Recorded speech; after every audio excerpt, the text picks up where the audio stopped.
Many people are not familiar with this term precariat. Once you enunciate it, it seems self-evident. But can you explain to us what is this phenomenon and why did you call it the precariat? Well, thank you very much. It's great to be back in India. I've been working in India on and off for 30 years. And this phenomenon is real in India as it is in all parts of the world, as Shoma has said. Since I wrote The Precariat in 2011, I've been asked to talk about it in over 400 places in over 40 countries. And every single day, I get dozens, if not hundreds, of emails from people who say, this book is about me. And what it's about is that we are in the middle of a global transformation.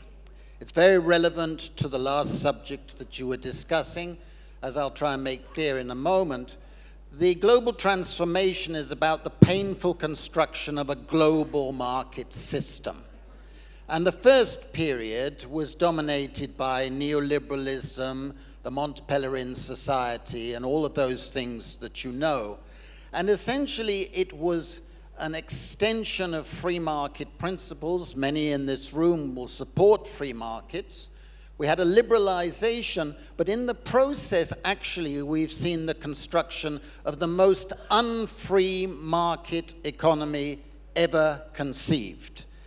And the real problem that we're facing is a problem of rentier capitalism, where the return to property and assets exceeds anything else.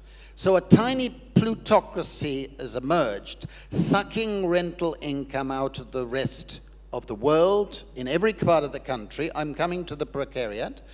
And the existence of a class fragmentation process globally means we have a plutocracy and an elite at the top with rentier incomes, a shrinking old proletariat, and a growing precariat underneath. And the precariat consists of millions and millions of people who are facing a life of bits and pieces, unstable lives of labor in which they don't feel they have an occupational narrative, an occupational identity, and they're having to rely on low and volatile money wages. They're not getting access to rights-based state benefits or non-wage enterprise benefits, and they feel like denizens, not citizens. They're losing access to rights.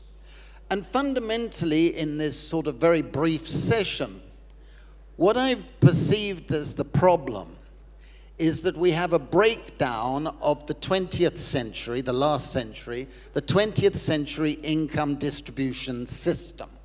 It's not the Piketty story, but it's a story in which more and more of the income is going to an elite, and those relying on labor are having a shrinking share.